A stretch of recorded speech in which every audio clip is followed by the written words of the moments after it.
Boa noite, gente. Vamos começar mais uma sessão didática.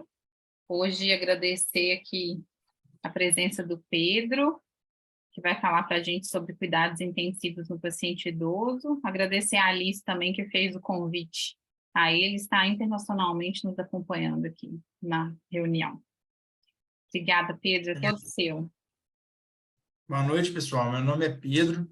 Para quem não me conhece, eu fiz clínica no Odilon Beres, fui preceptor da clínica por 2 anos e fiz geriatria no Hospital Mater Dei, e hoje eu sou preceptor da geriatria lá do Odilon.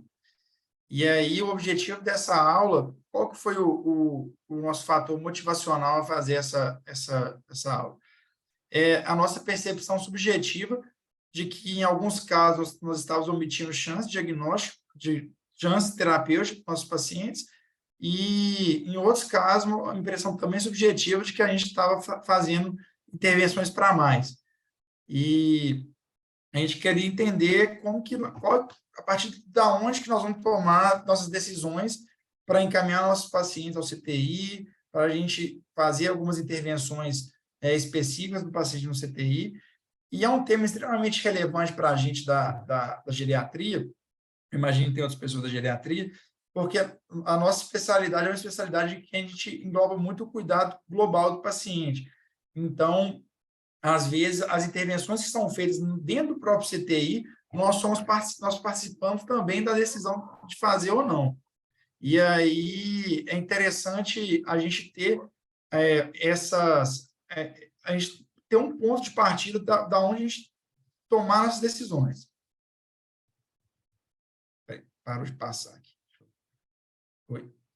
Então, qual que é a programação? Eu vou falar, a discussão vai ser a princípio de um caso clínico, vou fazer uma introdução do tema, definir quais são os critérios hoje preconizados para indicação do idoso no CTI, e vou trazer os principais pontos, né? Assim, quem nunca evoluiu na evolução, não TOSH, não RCP e não diálise para os nossos pacientes. Então, eu vou trazer qual é a evidência que existe hoje para a gente definir o que fazer e o que não fazer para o nosso paciente idoso. Então, um caso clínico, esse caso é meu, como residente de geriatria, eu que atendi, é um paciente masculino de 83 anos, era um idoso robusto, cognição preservada, independente, que chegou lá no pronto-socorro do hospital que eu fiz residência. Hipertenso, com uma DAC, DRC estágio 4, tinha um DRGE, e há 7 dias estava usando o dexlansoprazol. E aí, qual que foi a situação de admissão desse paciente? Ele chegou com um quadro de pápulas exantematosas, associado a um prurido difuso, e a única coisa que foi associada a quem atendeu ele primeiro foi o uso do dexlansoprazol. Chegou estável, a ideia é que era uma farmacodermia, e aí foi prescrito corticoide oral e antihistamínico que foi embora para casa.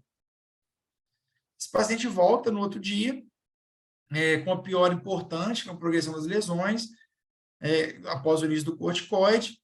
Agora, essas lesões começaram a virar pústulas e foram progredindo, inclusive com comprometimento de mucosa. Como ele estava com várias lesões na mucosa, e a gente estava entendendo que estava com um risco de obstrução de via aérea por causa do edema, a gente optou por levar esse paciente ao CTI para monitorização de obstrução de via aérea. Qual foi a nossa impressão diagnóstica lá na admissão? Era uma farmacodermia grave? Era uma erupção acneiforme associada aos fármacos, com piora pós-corticoide? São poucas, né? A gente sabe, são poucas as situações clínicas na dermatologia que dá corticoide piora, né? Então, fica fácil a gente pensar um raciocínio. E aí, pensamos no PEAG, que é a pustulose exantemática aguda generalizada, e essa erupção acneiforme. Foi para o CTI para vigilância de padrão respiratório mesmo e obstrução de via aérea. E aí, eu lembro que eu passei esse caso no CTI, falei, trazendo um caso, paciente tranquilo, para vigilância de via aérea mesmo. E aí, no D1 de internação, esse paciente já evoluiu com uma oligoanúria, com uma acidose metabólica, e aí, no fim do D1 de internação, já foi iniciada a hemodiálise convencional para esse paciente. No D2 de internação, esse paciente ele já começou a evoluir para um quadro de piora do padrão respiratório, ele foi entubado para proteção de via aérea, para o manejo desse padrão respiratório, e na diálise e pós-TOD, ele chegou com NOR a 100 vasopressina dose máxima. E aí foi prescrito para ele diálise prisma, pelo método prisma, foram feitos escalonamento de antibiótico e manejo do choque. Isso no D2 de internação. No D10 ele foi estubado, no D11 já estava programando dieta, já estava liberada a dieta oral, iniciado o processo de reabilitação física, ele ainda em hemodiálise, mas estava com sinais de que ia ter uma recuperação renal. E aí, no D12 já estava de pré-alto para o apartamento, porém, ele começou a ter um novo piora, e no D14 de internação, evoluiu com insuficiência respiratória, foi reintubado, novo choque, invasivos, manejo de uma PAVM. 6 dias depois, no D20 de internação, a nora começou a ficar ali estável em 18, 20, pensando em componente de insuficiência renal, a gente não conseguia desnome de nora dele. Com essa nora, a gente conseguiu manter em diálise convencional. Como ele estava ainda na VM, a gente não estava conseguindo estubá-lo, foi traqueostomizado, foi desmame progressivo de aminas. No D24, ele teve um novo septo, um novo choque associado a provavelmente choque séptico, nora dose elevada, vasopressina em dose máxima, novo curso de antimicrobianos. E no D25, ele evoluiu ele teve uma piora clínica importante, 3 PCRs, e em AS, FV, acistolia, foi uma sequência meio esquisita, mas foi a sequência que ele evoluiu. E o que chamou a atenção foi que foi feito a despeito das aminas, foi iniciado RCP, e foi uma solicitação da família suspender as manobras para esse paciente. E aí, o que me chamou mais atenção, o que levou de aprendizado desse caso, foi que, ao longo dessa internação toda, eu fiquei muito próximo da família, e aí sempre foram feitas perguntas, desde o dia que eu internei no CTI e ao longo de toda a internação. A família perguntava, será que valia a pena levar o pai para o CTI? Será que intubação orotraqueal era um procedimento apropriado? Será que essa hemodiálise iria agregar ao tratamento do pai deles? E se traqueostomia já não era um passo demais no tratamento desse paciente? E aí, o que acontece?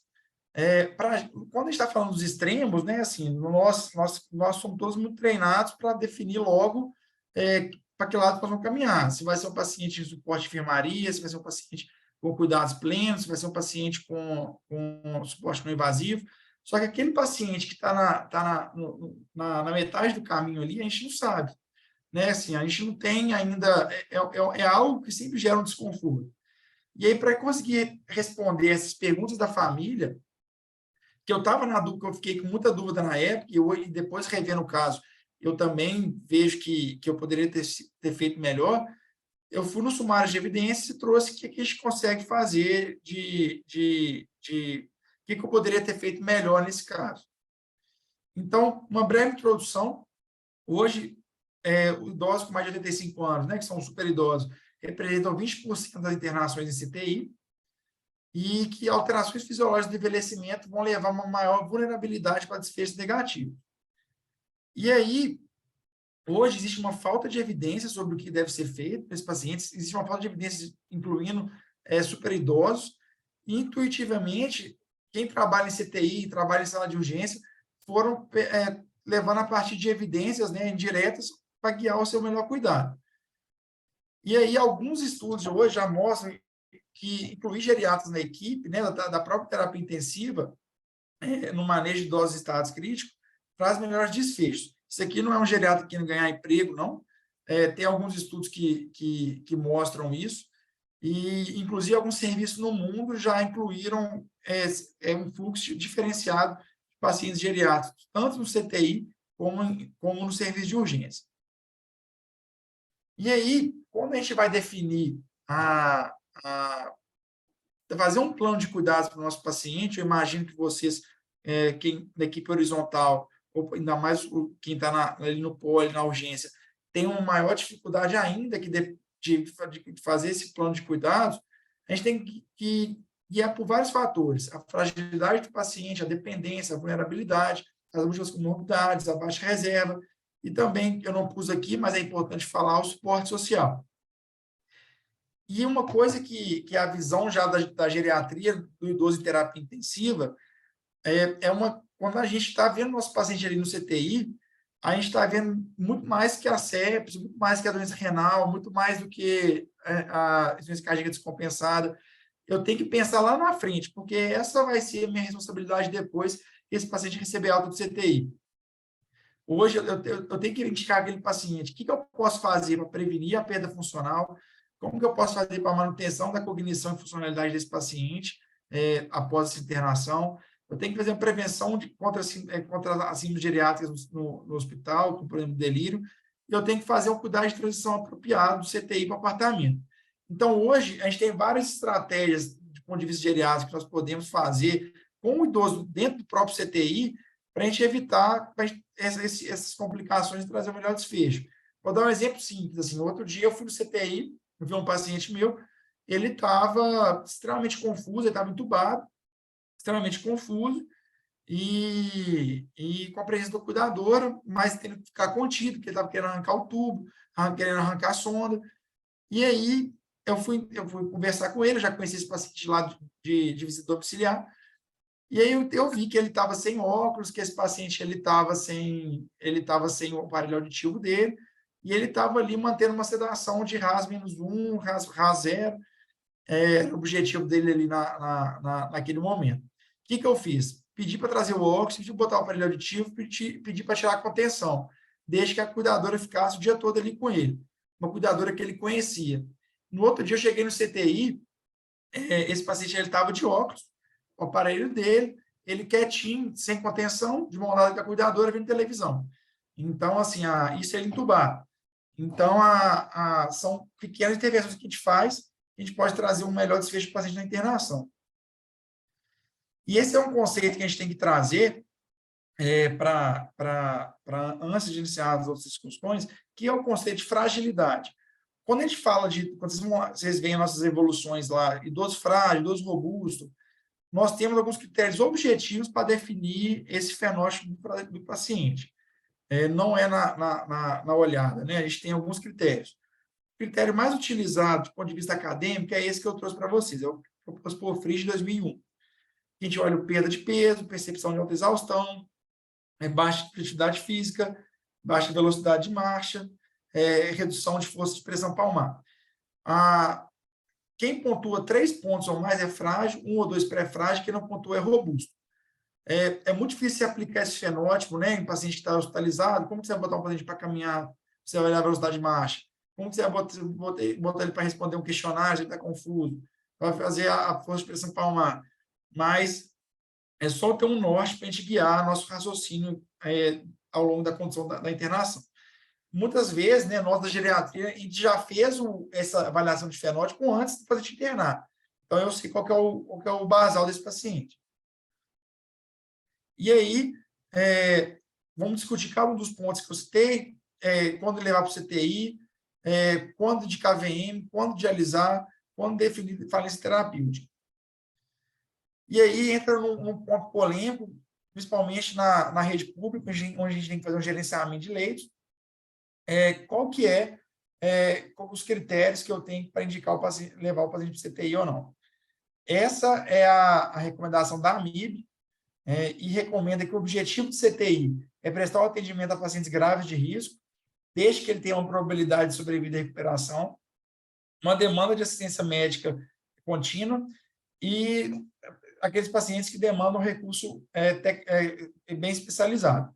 Mas a gente tem que ponderar diagnóstico e necessidade do paciente, esse é o benefício com a intervenção terapêutica e o prognóstico. Então, assim, de forma geral, a AMIB, ela joga a bola para o ar, mas ela não corta, né? Ela não define quais são os critérios objetivos. E aí, essa é uma recomendação, assim, que talvez ela não se aplica, né, ao nosso cenário atual, mas foi lá em março, no começo da pandemia, a SBGG ela lançou uma proposta, né, de os critérios de internação do idoso em terapia intensiva, porque nessa época, fazendo um contexto histórico, né, era uma época onde estava faltando vaga de CTI para o pessoal, por causa do Covid. Alguns países do mundo estavam fazendo por idade. Paciente idoso, tirava o idoso do CTI, botava o cara mais jovem, entendendo que ele teria um melhor prognóstico. E aí, o que esse documento da SBGG ele recomendou? Que a idade cronológica não seria um preditor para a aceitação de mortalidade e qualidade de vida do paciente. Mas hoje, a crítica que eu faço a essa recomendação é que a maioria dos estudos, né, mostra que a idade ela é um fator de mau prognóstico. Pacientes mais idosos tendem a ter pior prognóstico nas doenças. Mas o que a SBGG queria era que não tomasse esse como sendo um único fator de tomar de decisão. E o foco deveria ser a avaliação da capacidade funcional prévia à internação, onde entra a avaliação dos fenótipos, né, de fragilidade, e declarou ainda que aqueles scores, né, a PASH, SOFA, SAPS, que nós estamos habituados a usar, eles não estão validados para indicação ou não da terapia intensiva. Então, em resumo, né, a SBGG falou, não toma como idade sendo o principal forma indicativo de CTI ou não. E aí, qual que é a dúvida, qual que é a angústia que a gente tem? Não tem score para predizer a mortalidade desses pacientes com 80 anos de CTI, então tem que ser uma decisão compartilhada. Mas para compartilhar uma decisão, a gente tem que estar baseado em alguma coisa. E a ideia é que a gente identifique a funcionalidade e a gente discute os valores de preferência com a família. Um exemplo claro que a gente teve recente no Poli, eu acho que talvez a equipe de residente atual não tenha pegado, foi uma senhora de 98, atualmente 99 anos, que fez uma HDA na enfermaria. E aí, aí eu fui lá na 150, tinha paciente chocada, entrou na Nora, a gente foi na 150, só tinha uma vaga de CTI. E aí, nesse dia, o coordenador do plantão falou, ó, tem uma vaga, eu já dei lá para a clínica médica. Discute com o pessoal da clínica e vê qual que é a melhor conduta nesse caso. Quem vai ser melhor para esse paciente? Qual paciente vai se beneficiar mais dessa vaga de CTI mais rápida?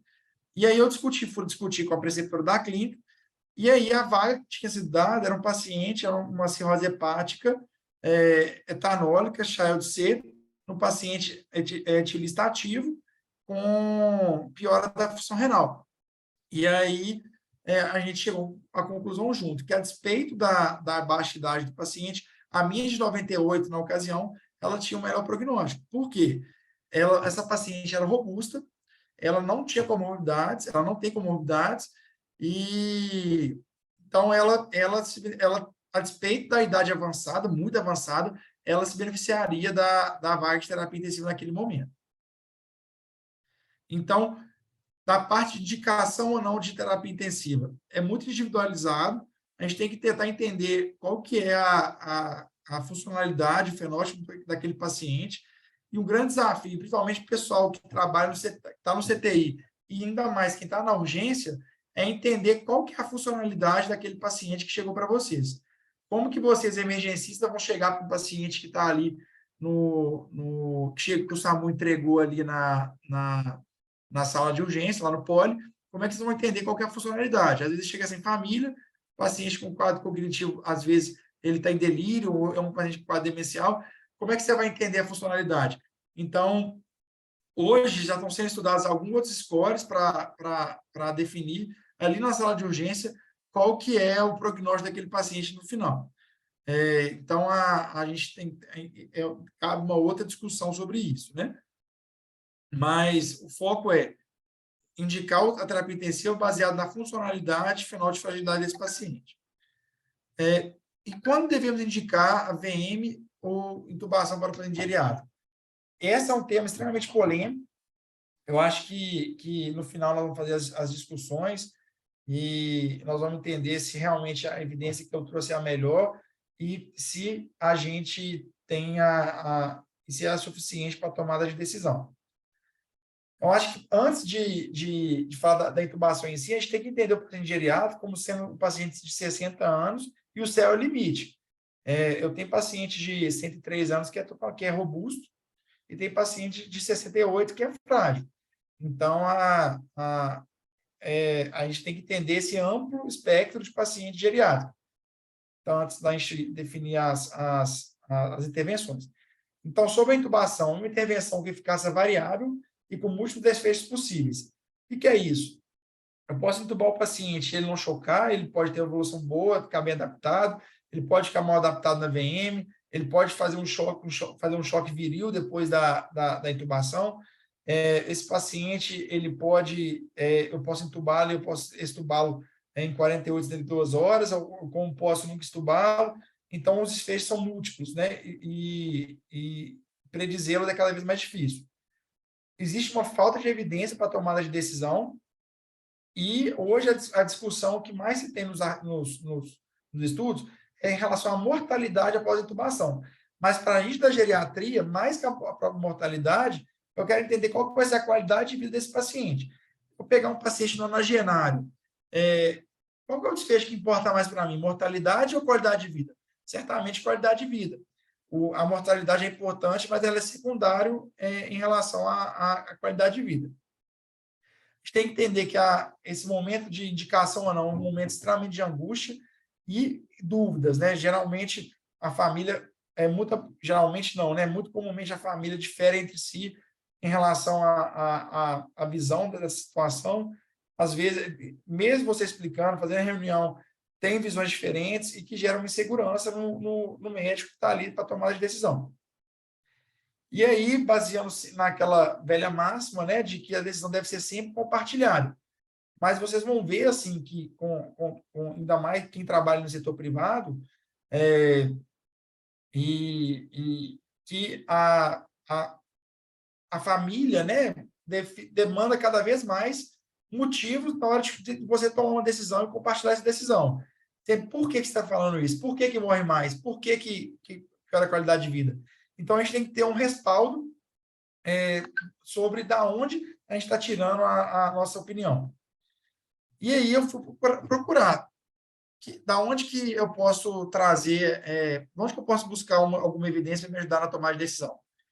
E aí, esse artigo, né, das principais revistas de geriatria, né, que é o Jornal Americano de Geriatria, é uma coorte retrospectiva, foram uma amostra de pacientes intubados na urgência entre 2008 e 2015, não foram incluídos pacientes em contexto de trauma.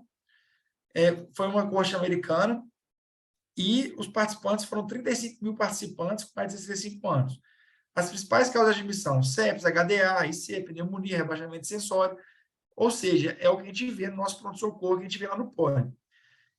E uma crítica logo, já de imediata a essa corte, é que não foram analisados os perfis de fragilidade. Uma coisa que é interessante desse artigo é que ele incluiu uma boa parcela de participantes com octogenários. Olha nessa tabelinha de baixo, que 17% eram entre 80 e 84 anos, 12% entre 85 e 89 e 7% nonagenários. Parece pouco, mas hoje existe uma falta de perfil de população. E qual foi o resultado? E dos idosos entubados, lembrando que ele está falando de idosos com mais de 60 anos, né, mais de 65 anos, 24% receberam alta para domicílio. E que quanto maior a idade, maior a mortalidade. E outra crítica a esse estudo, que não foram avaliados o estado funcional após a internação desses pacientes que foram entubados. Essa imagem traduz bem os resultados. Olha, em azul são os pacientes que sobreviveram, em amarelo aqueles que sobreviveram, mas eles foram para uma unidade de reabilitação, em vermelho os que morreram no hospital. Quanto maior a idade, maior a chance de morrer. Olha que 50% dos nonagenários morreram pós-intubação, mas olha esse número, tanto que é relevante, esse número em amarelo, olha a porcentagem. É aquele paciente que foi para uma clínica de reabilitação. É esse paciente que entra o valor de preferência da família. Será que é um paciente que não sai da VM, é um paciente que vai ter que ficar no BIPAP, é um paciente que que vai ficar com uma fragilidade prolongada por muito tempo, aquele paciente com síndrome de pós-CTI. E uma coisa é uma síndrome de pós-CTI no paciente de 30 anos, outra coisa é uma síndrome de pós-CTI no paciente de 80 anos. Então, igual eu falei, em pacientes superidosos, às vezes o desfecho, qualidade de vida, para mim é muito mais importante que o desfecho de mortalidade. Então, a conclusão desse artigo da revista americana de geriatria é o quê? Uma boa porcentagem dos pacientes sobrevivem, mas uma boa porcentagem dos pacientes saem também com um alto grau de capacidade. Ele não fala isso no artigo, mas quando me fala que o paciente vai para uma clínica de reabilitação ou ele é institucionalizado, certamente pacientes com alta demanda de cuidado. E aí que entra, qual que é o valor e preferência desse paciente? Será que ele se sentiria bem com essa alta demanda, usando fralda, demandando banho no leito? Então, é isso que a gente tem que discutir, levar em consideração desse artigo. Então, a intubação é um procedimento de alta mortalidade e provavelmente associado a alta incapacidade funcional. Eu digo provavelmente porque a capacidade funcional não foi avaliada, mas, igual eu falei, pode ser uma evidência indireta, né? A ideia é que a gente tem que ter um limiar maior de intervenção na intubação do paciente idoso. Claro que quando a gente está falando de uma intubação de insuficiência respiratória, é diferente de um sensório, é diferente de um paciente que está em delírio. Então, quando possível, ter um limiar maior de intervenção.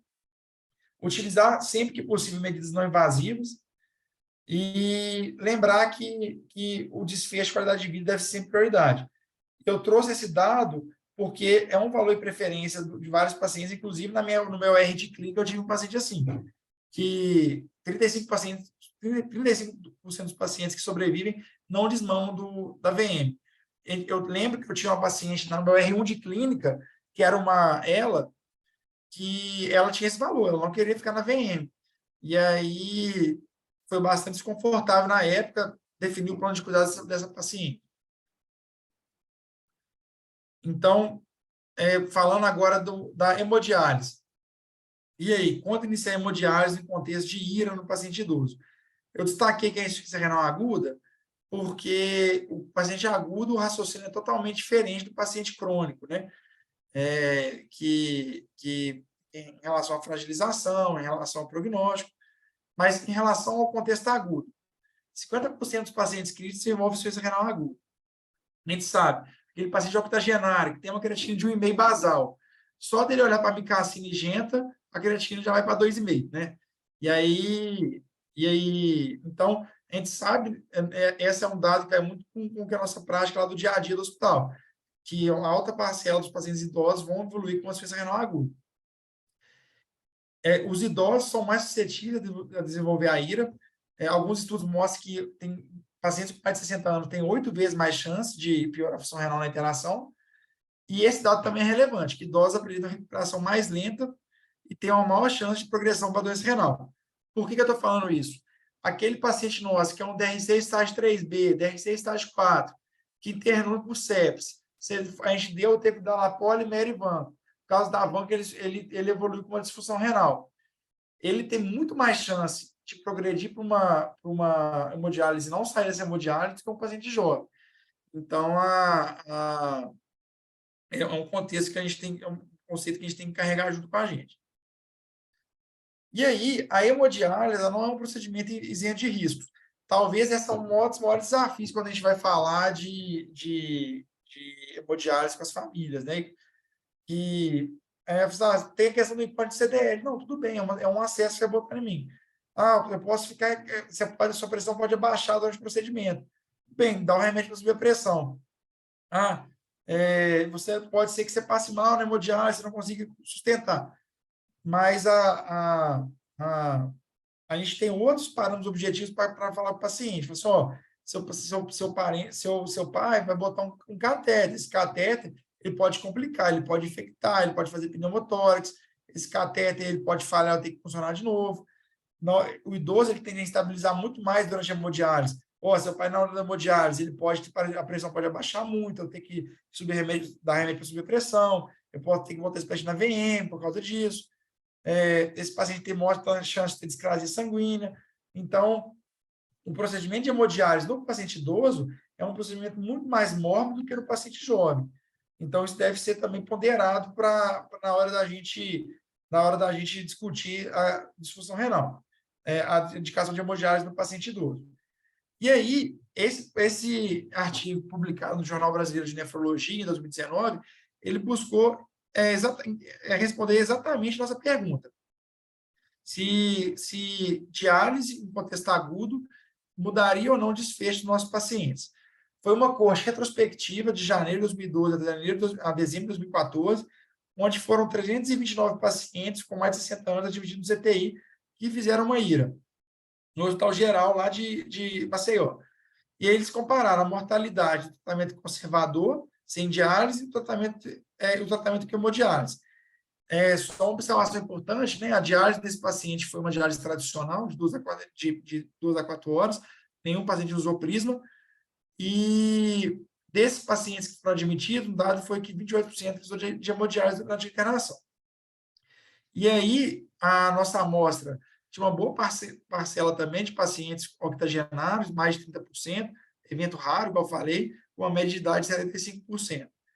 E as principais causas foram as causas que a gente vê mesmo, né? Então, etiologia isquêmica, nefrotóxica, neobstrutiva e mista. Então, é um hospital geral com causas que são do nosso dia a dia. Então, eu achei muito interessante esse artigo, porque assim, a minha impressão de que ele representa muito bem a nossa realidade lá no Dillon Beres, né? Assim, é mais ou menos, pelo que eu entendi, a mesmo nível de complexidade. E aí, esse estudo mostrou que pacientes com mais de 70 anos não houve diferença na mortalidade entre os que ficaram conservador e dialisados. E um achado secundário desse estudo foi que o uso de aminas, choque séptico e VM foi um fator independente do aumento de mortalidade. Olha lá, essa imagem mostra bem. Então, de 329 dos idosos que internaram por IRA, lá na UTI da Santa Casa de Maceió, aqueles que dialisaram versus que não dialisaram, não houve diferença na mortalidade, que é que mostra então, para a gente que talvez a hemodiálise pode não alterar a mortalidade no idoso em estado crítico. Tem poucos estudos atuais, assim, eu procurei vários, e esse foi o que eu mais achei que mais respondia a nossa pergunta. É um N pequeno, mas na ausência de outras evidências, ele pode nos ajudar na tomada de decisão. E uma crítica muito importante é que os estudos que comparam essa hemodiálise em idosos, eles não avaliam o perfil de fragilidade. Então, eu estou falando do idoso robusto, é muito diferente de eu estar falando do idoso frágil. Igual o dia que eu pedi a vaga para essa paciente de 99 anos lá no Poli. Eu chegar com o paciente lá na verdade, no CTI 5, eu falo, estou com um paciente de 99 anos, acamada, com demência de Alzheimer, com IC grave. É muito diferente de eu falar da paciente de 99 anos sem comorbidades robustas. Então, os estudos, eles têm que trazer essa realidade para a gente. E aí, a conclusão que esse estudo chega também, a gente tem que ter o limiar maior de intervenção nos pacientes idosos. Por quê? Já que não altera a mortalidade, por que eu vou dialisar? Claro que falta muita evidência ainda, mas o que eles propõem é o limiar alto de intervenção, né? E aí, uma coisa que é muito discutida hoje na nefrologia é fazer um trial de hemodiálise. O que é isso? Vamos tentar dialisar o paciente. Se ele não responder nas primeiras diálises, a gente suspende o procedimento. É algo muito difícil, desafiador. Quem está no dia a dia do CTI sabe, é muito difícil separar, né, de suspender uma medida já que está sendo feita, mas é uma proposta que o pessoal da nefrologia tem proposto.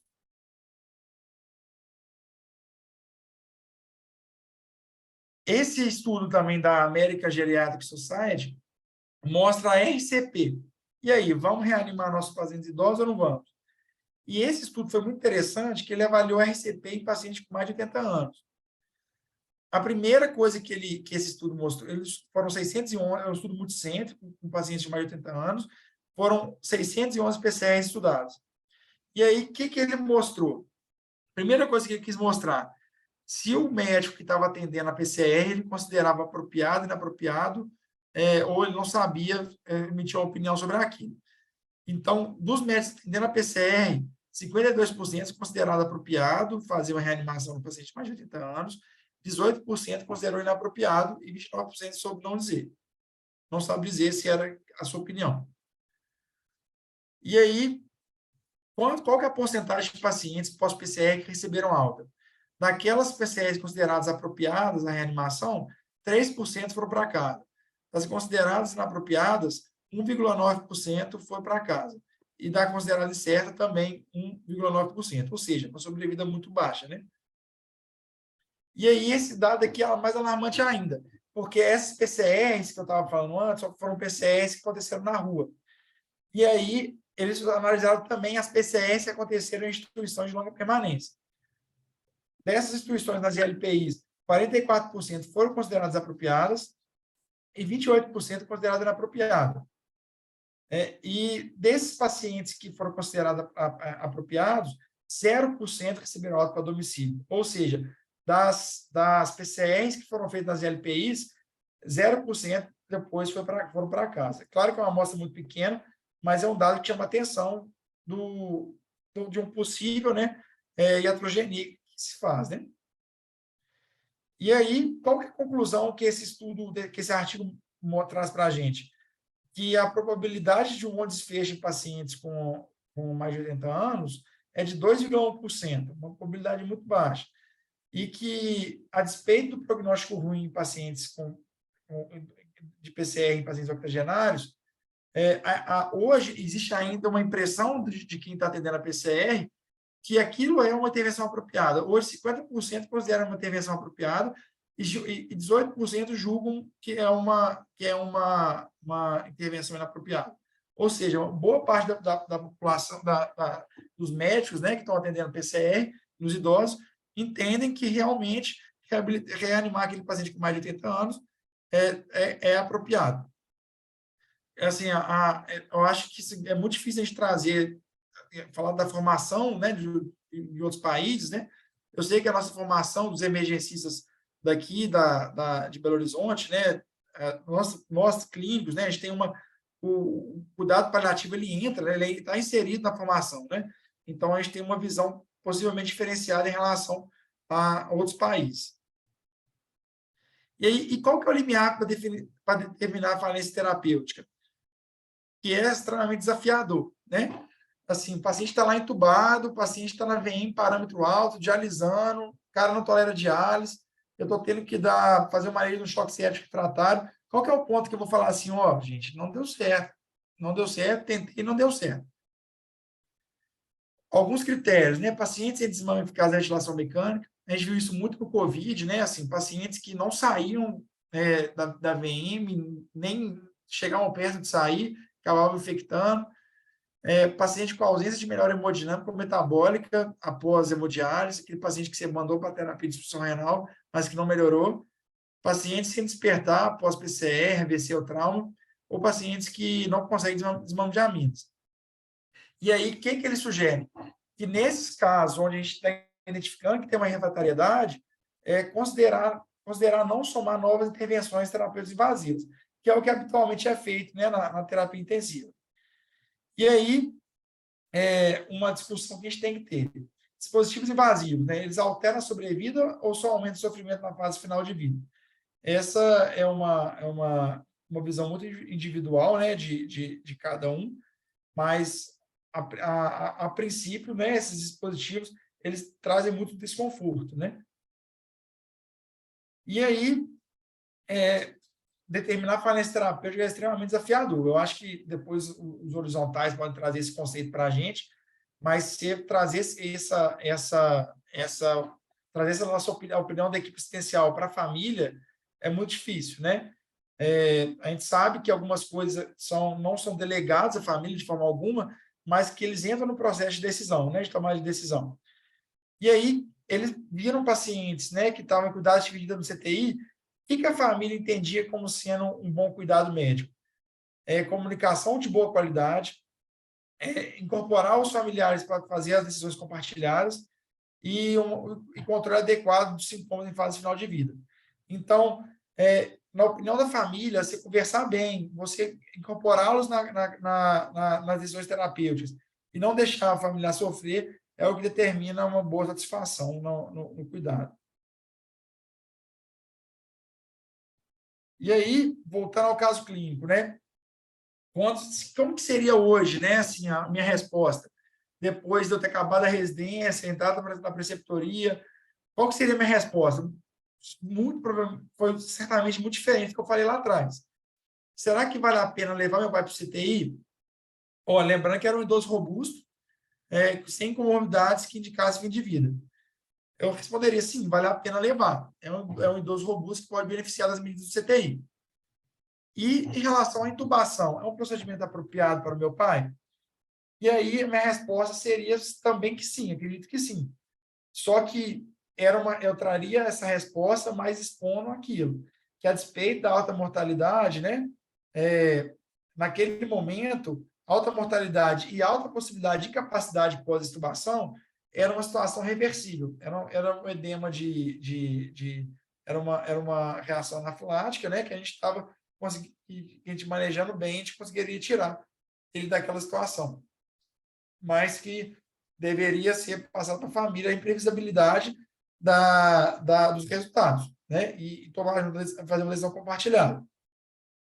E a hemodiálise é um tratamento agressivo? Será que não ia trazer muito sofrimento?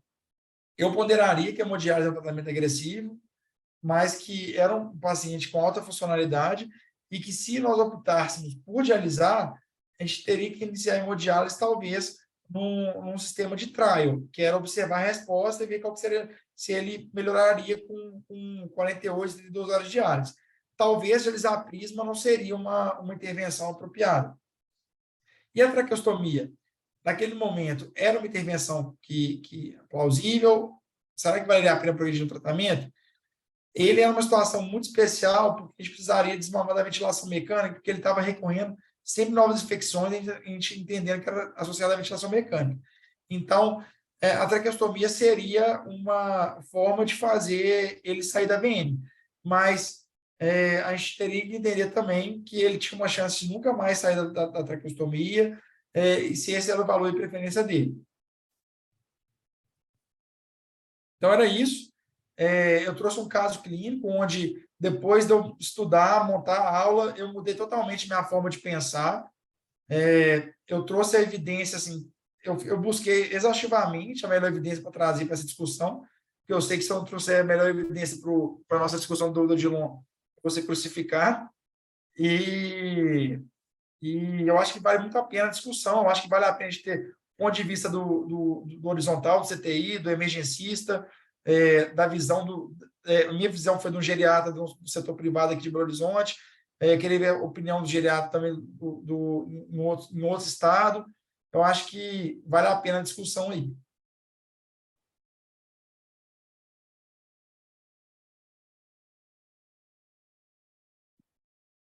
Obrigada, Pedro. Não, você Agradeço. não vai ser crucificado, tá doido? Você só Tem vai que ser trazer a melhor evidência, né, questionado. Nath? Você só vai Faltou ser só uma pergunta, questionado. Pico. Nossa, muito boa. Eu fiquei assistindo essa aula pensando, gente do céu, a gente tinha que ter chamado o povo da UCI, a gente tinha que ter chamado a equipe inteira. A gente sempre fica assim, né? Ah, devia ter chamado mais gente, mas que bom que está gravado e a gente pode compartilhar essa aula depois. Mas muito obrigada por Agradeço a compartilhar com a oportunidade. gente seu tempo, seus conhecimentos, sua experiência. Realmente muito válida. A Alice tinha razão de elogiar a sua aula. O que você acha, Gustavo? Parabéns pela aula, é uma muito decisão, não é fácil. Agradecer você, a Ana, por permitir a gente. E a gente diariamente, e algumas coisas que só queria comentário. Primeiro, da parte de fragilidade, né? A gente lida muito na geriatria com esse conceito, né? E às vezes para fazer um conceito que é tão, nem é tão esclarecido, né? E eles classificaram e determinaram por aquilo que o Pedrão falou, para levantar Ô, de ser Gustavo, seu áudio, internado. para mim, tá parecendo bem ruim. Para todo mundo, tá meio ruim? Ele está Olha se picando, você... Gustavo. tá dando umas interferências de alguma coisa, seu áudio. Seu microfone. Alô? Deixa eu ver, fala aí. Não, tá dando uns Alô? cliques de alguma coisa. Tá, tá, tá, Tá dando um clique. Toda vez que você fala, dá um clique. tá, Tá ruim. Deve ser o fone. A Alice está muda aqui, mas eu li lá. Agora também não mudou nada, né? Melhorou, melhorou. Melhorou. Beleza. Ô, Nath, eu estava só comentando que a fragilidade é um tema que a gente vê muito, né, na geriatria e que é um conceito que não é muito difundido quando a gente faz clínica. E o estudo da Fried realmente foi muito relevante porque ele mostrou o impacto que idosos frágeis têm e como isso é um fator de mau prognóstico a longo prazo. Determinar realmente em paciente que está internado não é fácil, porque você precisa da força de preensão palmar, velocidade de marcha. Então, assim, acaba que no paciente que está internado não é algo simples, mas, assim, o Pedrão mostrou que em 7 anos, mortalidade de 43%, né? Também ela avaliou questão funcional, hospitalização, queda e mortalidade. Tudo isso o paciente frágil tem um pior desfecho. E o paciente frágil, depois eu posso até mandar a imagem, ele entra num ciclo que é muito difícil da gente tirar, da gente sacar, principalmente no setor público, quando ele se inicia. Então, avaliar a fragilidade é algo que é muito relevante, vou até mandar a foto aqui, e que tem um impacto muito grande. E uma coisa que eu vejo, Nath, Pedrão, é que nos pacientes que são idosos, né, a definição de valor de vida e o que considera qualidade de vida é muito relevante. E, às vezes, o paciente chega no setor de emergência e ele não tem autonomia, pela gravidade do caso, disso ser abordado. E eu acho que uma coisa que eu não fazia na clínica e que eu estou tentando cada vez mais fazer é que hoje em dia já existem muitos scores para a gente avaliar prognóstico em doenças que a gente vê muito frequente, né? Tem o Child para cirrose, tem o MEDIC para IC, tem o BOD para paciente com DPOC. Então, eu tento padronizar a realização disso num paciente, por exemplo, que está numa enfermaria, está com perspectiva de alta, calcula esse score. Vamos ver qual que é a probabilidade e o prognóstico e a chance de mortalidade né, nos próximos anos. E se tiver uma mortalidade mais alta, por mais que seja um tabu e uma conversa difícil, iniciar uma conversa com os familiares e com o próprio paciente para que ele consiga expressar, né, numa condição em que ele tem autonomia, em que ele está desperto, o que ele desejaria caso ele venha ter alguma intercorrência clínica mais grave, né? E a gente costuma simplesmente atacar o contexto agudo da descompensação e não avaliar tanto a questão de prognóstico. Eu acho que se a gente fizesse isso de forma antecipada, a gente conseguiria antecipar essa discussão e, caso o paciente tivesse uma exacerbação, uma agudização, ele já internasse com esses valores já expressos, ou de forma escrita, né, de diretivas antecipadas, ou até para os familiares, né? Então, facilitaria bastante. E só mais uma coisinha que ajuda muito, e é algo que a gente utiliza muito aqui, é que tem alguns scores para pacientes internados idosos que predizem a mortalidade também, e depois eu posso até mandar o manual de cuidados paliativos do CIRI, porque lá tem todos esses scores, que é o BISEP, e tem o site também, que é o ePrognosis, né? Tanto o BISEP quanto o ePrognosis não são difíceis de calcular, depende de alguns exames laboratoriais, mas não é nada muito complexo. E eu acho que quando a gente tem um número na mão, né, facilita até uma decisão compartilhada e conversar melhor com a família para decidir qual é a conduta terapêutica mais apropriada, né? E nesse caso do Pedrão, chamou atenção que quando a internação vai se prolongando, porque o paciente que chegou, né, no primeiro dia é totalmente diferente no D19 de internação, né, seja pela refratariedade, o número de complicações, Então, só estimular, né, todo mundo que está fazendo o atendimento, que o planejamento de cuidado e o nível de suporte que esse paciente vai receber, eu acho que tem que ser rediscutido de forma diária, né? O perfil e o contexto é totalmente diferente à medida que a internação vai se prolongando. Então, aquele paciente que tinha limiar para todas as medidas no primeiro dia, no 15º, pode não ter esse limiar. Então, essa rediscussão diária e determinação de plano de cuidado de forma recorrente também, eu acho que é muito válido, e não simplesmente ir naquele copia e cola durante toda a internação do nível de suporte, né? Isso eu acho que a gente faz, mas é só falar que, né, nesses casos muito prolongados, eu considero bem relevante. Mas valeu demais, Pedrão, a aula foi top, velho. Valeu. Nossa, que Valeu, comentário rico, né, Gustavo? Muito rico seu comentário mesmo, a gente está aqui numa sessão didática de emergência falando sobre isso, mas porque é necessário falar sobre isso, né? É necessário que esses scores de fragilidade sejam mais rotineiros para as especialidades de emergência, terapia intensiva, né? E para os clínicos também, né? Igual você pontuou. Mas o quanto que esses comentários são importantes no sentido de que, às vezes, e na maioria das vezes, a decisão e essa, como é que se diz, o peso, né, essa mochila não tem que estar nas costas ali, sozinho, da hora que o paciente está chegando, mas tem que começar antes, né, igual você está falando. Ah, teve uma HDA no paciente cirrótico, então tem que trabalhar isso durante a internação, porque caso receba alta, para já avisar, olha, isso aqui que aconteceu com você é muito grave, o prognóstico, quando tem uma coisa dessa, é assim, assim, assado. Muito rico esse comentário, acho que a gente precisa incorporar mais isso mesmo, na linha de cuidado mesmo, né, no cuidado pós saída do CTI e no preparo para alta mesmo. A gente precisa falar mais sobre isso.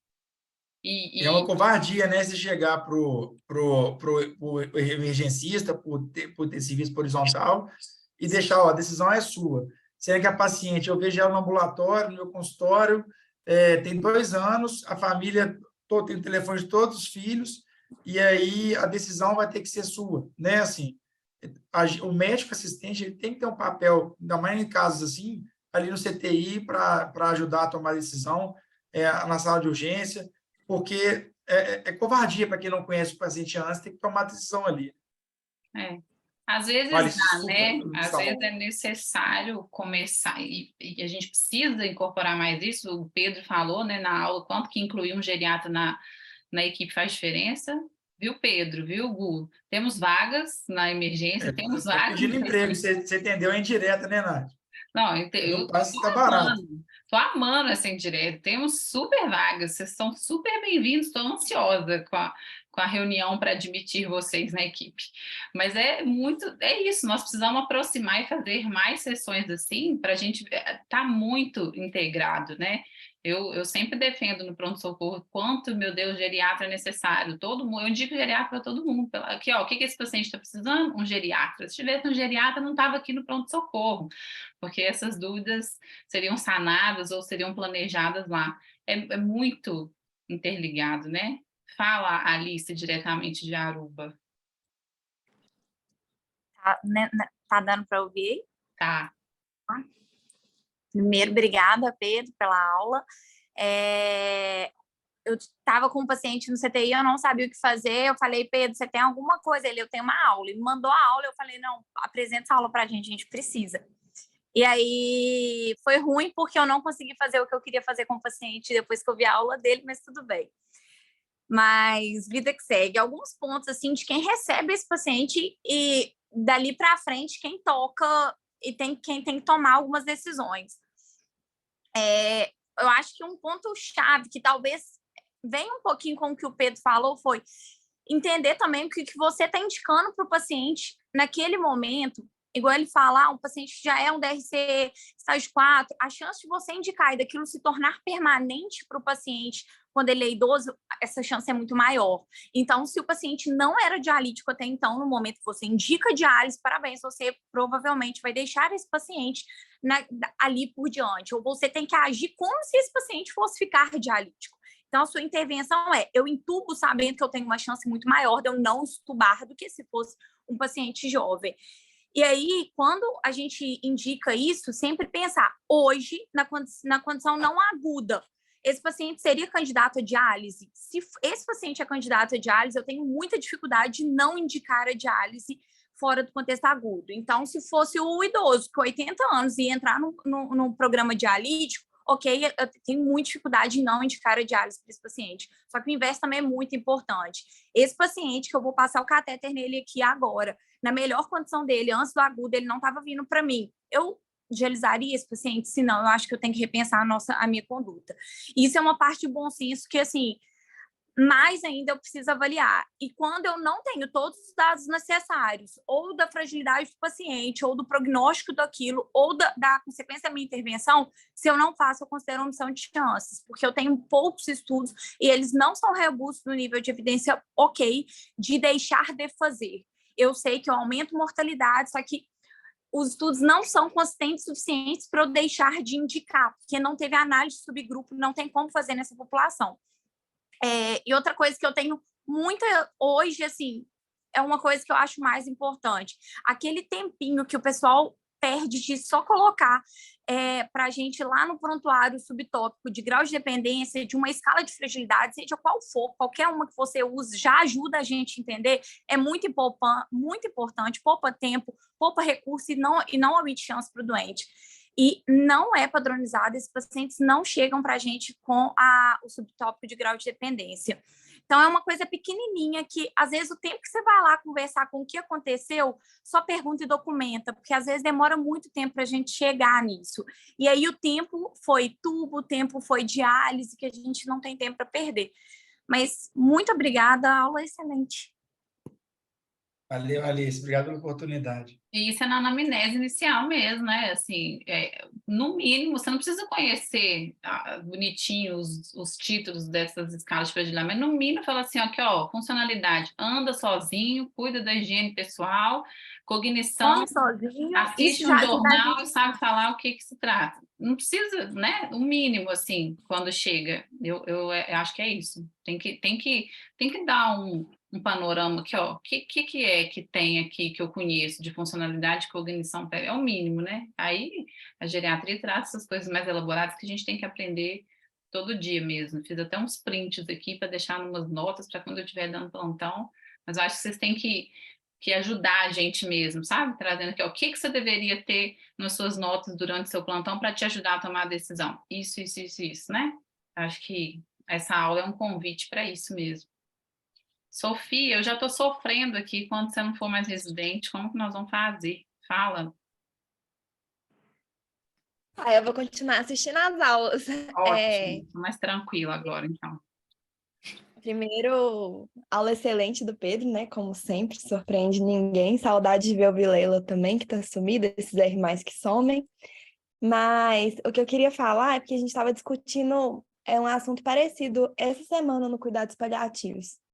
Porque eu vi, assim, que muita gente trouxe o sofrimento de, assim, às vezes na emergência não conseguir falar com o médico assistente, não conseguir falar com a família, não ter essa funcionalidade prévia definida e acabar fazendo intervenções que poderiam ser a mais, mas igual a Alice falou também, de ficar com medo de deixar de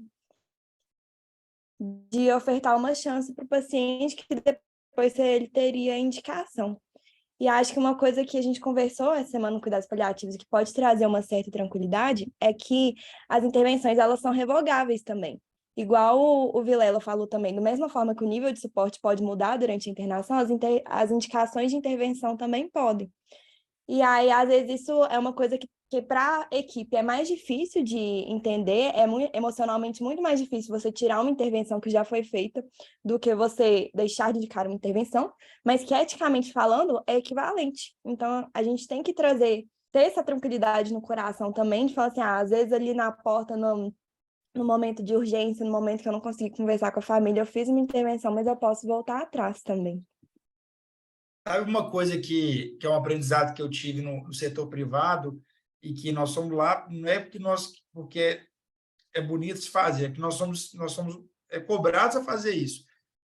A gente, quando você participa da corrida de leito CTI, você vai na urgência ver seu paciente, essa é muito mais fácil você tirar. Um paciente que é meu paciente tem 2 anos, a família chega para mim e fala assim, Pedro, você define, cara, você vai definir, o que você acha?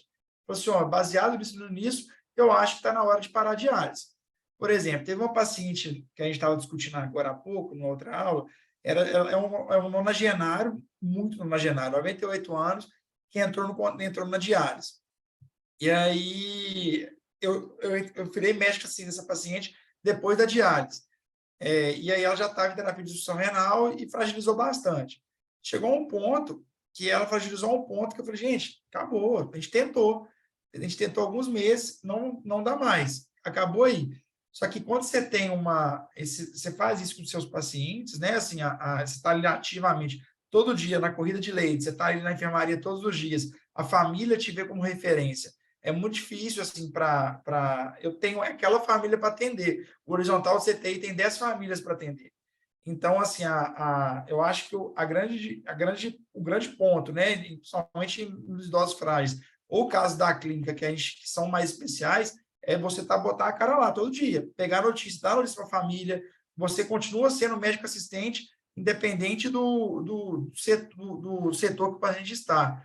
Assim, essa é um modelo que talvez no modelo organizacional do nosso serviço, ele não colabora isso. Assim, o paciente que complicou na clínica lá, foi para o CTI, ele volta em outro leito, não necessariamente o seu. Você não é estimulado a dar horizontalidade para esse paciente. Então, isso te faz crescer muito, sabe? Como médico. Tem que dar notícia, a sua responsabilidade, tirar a intervenção, de pôr intervenção. Então, assim, eu acho que facilita isso vai exatamente no caminho que você falou, Sofia, de mudar, de tirar, de pôr. E só complementar um assunto de descrever a funcionalidade. Assim, para a gente, assim, quando você vai, é muito pouco falar que é independente, parcialmente ou dependente. Tem que falar exatamente igual a Nath falou, de descrever. Ele toma banho, ele come sozinho, comida na boca, porque na hora que você começa a entender o que está acontecendo ali, né? Que aquele seu paciente.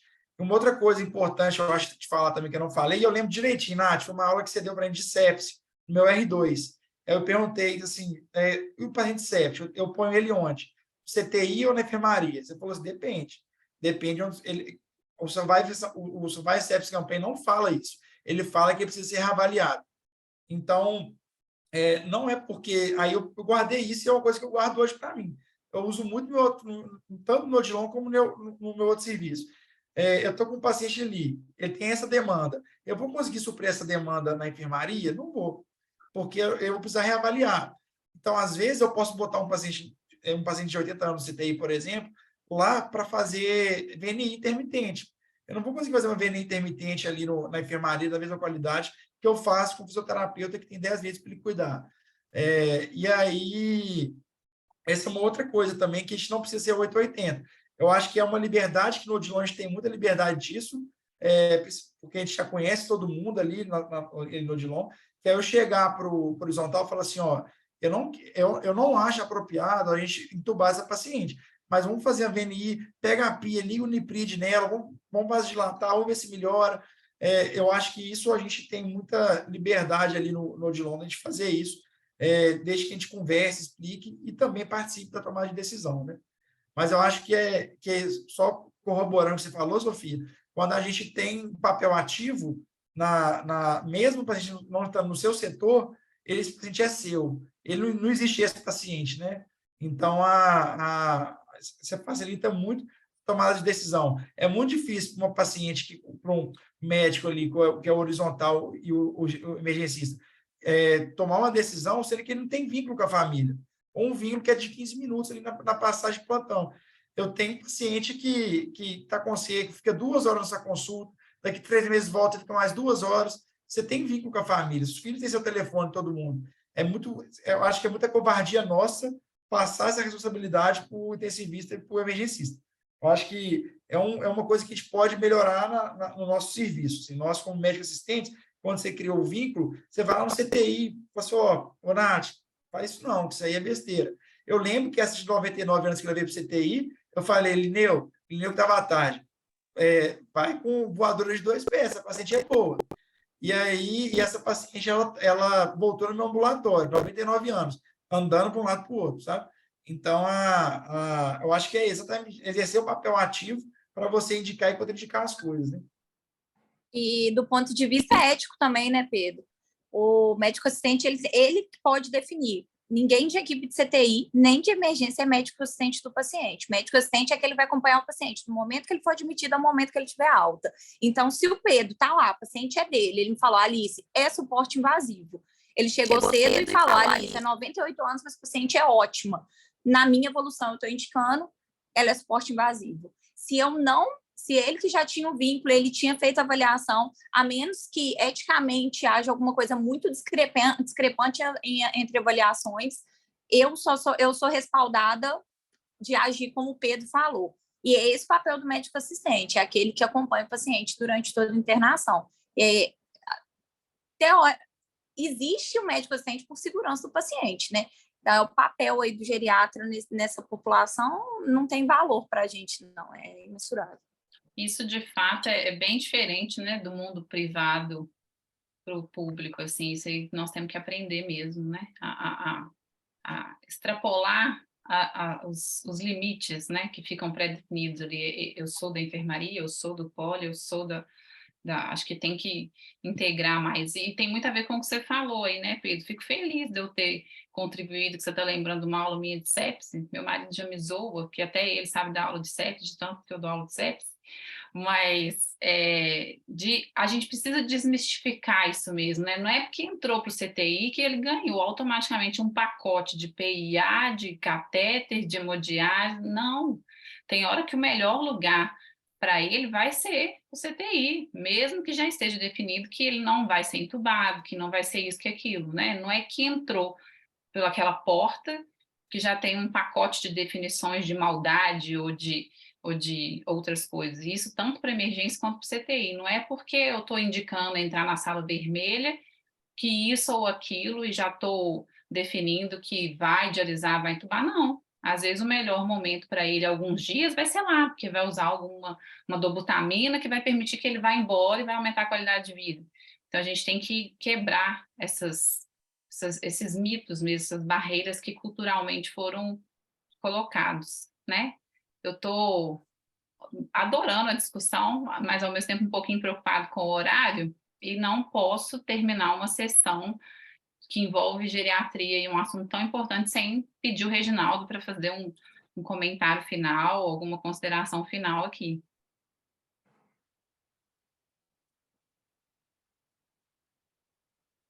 Oi, Nath. Oi, Regis. Não sei se eu te agradeço, se eu Te pus já uma fria. me combino de brigar um pouquinho com você depois. Tomei rouco também. Não é Covid, fiz o teste. Pelo menos não é até agora. Eu acho uma fria fazer qualquer comentário. Primeiro, assim, porque a aula foi muito boa, usou referenciais, né, muito bons. Mas é porque eu vou ficar muito influenciado por uns estudos que, né, eu fiz nesse ano, assim, junto com um grupo, que a gente pensou até que talvez esses nossos estudos precisassem gerar um movimento, como foi a proposta dos autores do documento. Eu estou falando sobre o documento Trazer a Morte de Volta para a Vida, feito por um grupo do Lancet. O Lancet convidou duas pessoas fabulosas. Um é o ex-editor do British Medical Journal, o Richard Smith, que é um pensador da medicina moderna, assim, espetacular, é um grande idealizador do NHS no Reino Unido. Ele fala que a melhor coisa que ele fez para o NHS foi levar o Sackett, né, para Oxford. É um sujeito fantástico. E eu esqueci o nome dela agora, a paliativista do St. Christopher's, né, a instituição de cuidado paliativo pioneira criada pela Cicely Saunders. Então, a herdeira maior da Cicely Saunders. E esse documento contou com a participação dos maiores intensivistas, dos maiores geriatras? Não. E contou com a participação de filósofos, de escritores, de líderes comunitários, e de um grupo que tem uma experiência muito interessante junto à comunidade na província, numa província lá na Índia, a província de Kenthala. E como que a gente lida com a morte. Porque eu acho que às vezes a gente reduz a indicação do CTI à mera indicação. E aí, realmente, a gente pode pensar em várias escalas, né? Para a gente ter uma ideia, uma escala que foi mencionada, né? O BISEP, ele leva em consideração as doenças que a pessoa já tem, né? Alguns exames laboratoriais, se ela tem uma síndrome demencial e se ela tem alteração da marcha. Será que é só isso que a gente precisa levar em consideração? Será que a gente não tem que levar em consideração os cenários possíveis se a gente considera que a morte faz parte da vida? Então, será que a pessoa já não teria elaborado aquilo? Ela falar assim, não, com 90 eu estou muito bem, então se for para me levar para o CTI para monitorar e fazer pequenas coisas que eu consigo, eu mesma, reagir. Pequenas coisas tipo volume, cardioversão, né? Mas toda vez que precisar de algo que vai sustentar a minha vida, não só evitar que eu chegue no ponto crítico. Será que a pessoa iria, se ela tivesse essa oportunidade, se ela pensasse no cenário, porque quais são os cenários que a gente pode pensar para os nossos pacientes? A gente pensa o cenário da morte e o cenário da dependência funcional. Mas será que são só esses, né? A dependência funcional nos estudos lá fora é medida como institucionalização. Quantos pacientes vocês atendem que são institucionalizados? É uma minoria. Como é que é a qualidade nas instituições? O peso para a família, né? Então, a discussão que a gente precisava fazer é a discussão sobre a morte. Enquanto a gente não fizer essa discussão, a gente vai reduzir a experiência da morte a uma experiência fisiopatológica. Então, a gente está sustentando a vida baseado em parâmetros fisiopatológicos. Porque o ideal da medicina não é sustentar a vida. O ideal da medicina é promover a vida, né? É fazer com que as pessoas vivam. E até um dos modelos mais usados na geriatria é o modelo da compressão da morbidade, que nós estamos sendo muito ruins em implementá-lo. O que é a compressão da morbidade? Para ser bem simples, a gente poderia pensar uma pessoa que vai viver 100 anos, e a gente tem que ser realista, né? Tem que pensar em expectativa de vida real das pessoas, né? Vai viver 100 anos e na véspera da morte, ela vai pegar o ônibus, vai no parque, vai caminhar no parque, vai encontrar com os amigos, vai jogar dama, e aí na volta ela tem uma morte súbita. Esse é o ideal da medicina. A morbidade ficou comprimida no seu grau máximo nos últimos minutos. E nós estamos fazendo o inverso. E a gente aqui no Brasil é muito influenciado por uma cultura, né, que é muito paternalista, né, e que, na própria definição do Conselho Federal de Medicina, coloca o médico como o médico não pode contrariar o paciente, né, tem que respeitar o paciente, a não ser, vocês sabem dessa história, né, a não ser em risco iminente de morte. E com essas palavras, risco iminente de morte, o que ficou entendido no subconsciente das pessoas? Que a medicina não pode deixar as pessoas morrerem. E aí, com isso, nós temos uma dificuldade enorme de fazer suspensão de intervenções sustentadoras da vida. Do ponto de vista ético, assim, opinião de especialistas em ética globais, né, do mundo todo, tanto faz não indicar como suspender. Do ponto de vista ético, é a mesma coisa. Quem que suspende medicamento, suspende intervenção sustentadora da vida com tranquilidade? Aqui no Brasil. Uma minoria, né? Então, quando a gente indica uma terapia intensiva, muitas vezes a gente está esquecendo de ver isso. Olha, o cenário da dependência, quais são os agravantes dele, qual que é o contexto social, a gente se baseia muito na morte fisiopatológica. Então, assim, um resumo do documento, a minha fala é mais para estimulá-los a ler esse documento. Sabe? São 47 páginas, começa com a história da humanidade diante da morte, né? As abordagens filosóficas, e depois ela parte para um modelo que ela chama de utopia realista. A utopia realista, se a gente for pensar, um resumo dela é de que a gente não estenda a vida quando ela não tem qualidade, que a gente aceite a morte como parte da vida. E aí acho que é bom até lembrar o Atul Gawande, alguns de vocês devem conhecer o livro Mortais dele, que eu recomendo também demais, né? O Mortais, ele fala sobre como a gente cuida dos idosos nas várias sociedades. E ele traz várias... o Atul Gawande é o autor do checklist de cirurgia segura, é um cirurgião fabuloso, assim, com um pensamento moderno, assim, muito amplo.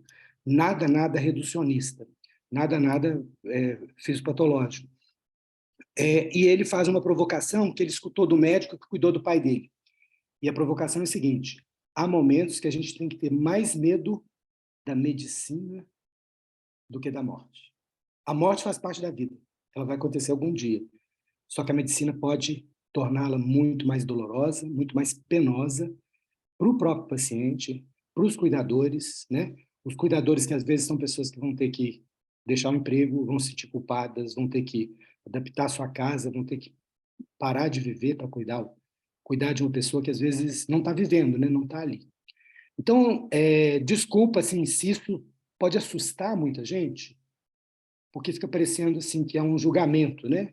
Mas não é. É porque eu acho que nós somos reducionistas. Nós pensamos muito fisiopatologicamente. E a morte ela tem que ser um fenômeno cultural, sociológico, espiritual. Isso não sou eu que estou falando, não. Esse documento, com essa representatividade grande, faz esse desafio. Ele acha que isso só vai acontecer com um grande movimento. E uma reunião como essa ajuda muito. Né? Foi muito interessante, né, ver os vários referenciais, né? Mas eu acho que não pode ficar para a gente aquela história assim, se o velhinho estava funcionalmente muito bom a semana passada, ele tem que ir para o CTI. Eu acho que não, porque talvez a morte tenha chegado a hora mesmo. Né? Então, tem que olhar todos os cenários possíveis, como é que vai ser semana que vem, como é que vai ser o mês que vem, dos vários cenários possíveis, da vontade do paciente. E essa discussão, nós somos muito ruins para fazê-la, porque a gente esquece desse ponto-chave, que é a morte faz parte da vida, e depois nós vamos ter muita dificuldade de suspender os medicamentos, e o que nós temos para lidar com a dependência funcional, nós não conversamos ainda sobre isso. Então, é nesse sentido, assim, de que o assunto é muito complexo, que eu acho que essa aula ajuda muito, mas ela não pode esgotar o assunto, né? E recomendar para vocês essas duas leituras, o livro do Atul Gawande, Mortais, e o documento O Valor da Morte, trazendo a morte de volta para a vida, dessa comissão ampla do Lancet. Desculpa se eu exagerei aqui, mas eu fiquei muito entusiasmado. Acho que a medicina precisa de uma revolução. Imagina, nós vamos melhorar muita coisa o dia que a gente souber lidar com a morte, não como um fenômeno fisiopatológico, mas como um fenômeno social, cultural e espiritual. Né? Manda para a gente, Reginaldo, o documento. Ele é grandinho, mandar aqui mesmo? Deixa eu ver se eu acho. Eu acho que melhor no WhatsApp, no grupo, né? No grupo, manda para a gente no grupo. Sim. E o livro, leiam o livro. O livro tem já a tradução, Já. é fantástico, gente, é fantástico. Eu chorei na hora do capítulo lá das conversas do Atul Gawande com o pai, junto com o cirurgião que ia tomar a decisão. Eu falei, meu Deus, nós fazemos muito mal para os nossos pacientes. Né? Nós fazemos muito mal. Nós não conseguimos ter esse nível de conversa. E desde esse dia eu estou usando muito essa história de que, às vezes, a gente tem que ter mais medo da medicina, sabe? E aí parece que isso aproxima um pouco, assim. Os pacientes, eles querem saber mais, eles querem ouvir mais. Mas como assim, né? Nossa, é mesmo? Né? Dos cenários possíveis, das incertezas. Quando a gente tem incerteza, é bom de falar de cenários possíveis, né? Um casamento, né, quando ele acontece por vários cenários possíveis. Não é porque o prognóstico é bom ou é ruim, não. Ele tem vários cenários possíveis e o cenário que a gente escolheu olhar mais para ele é muito agradável, muito legal, né? Cheio de expectativas, né? Por que eu falei de casamento? Porque a morte tem que ser mais ou menos, tem que ser mais parecida com casamento do que uma indicação de CTI. Tudo bem. Regis, você nunca exagera, pode ficar tranquilo. Tenho certeza que agregou demais seu comentário. Obrigada. Eu mando um WhatsApp. Muito bem. Obrigada, Pedro, Gustavo, Eu agradeço. Alice, obrigada a todo mundo que ficou até o final. Que bom que está gravado, que a gente pode continuar falando sobre esse assunto com mais e mais pessoas. E vamos voltar, Obrigado com pelo certeza, convite, em gente. sessões À parecidas. disposição sempre. Alô, Eu obrigada. demais, Obrigada, Nath, eu te gente. agradeço. Tchauzinho.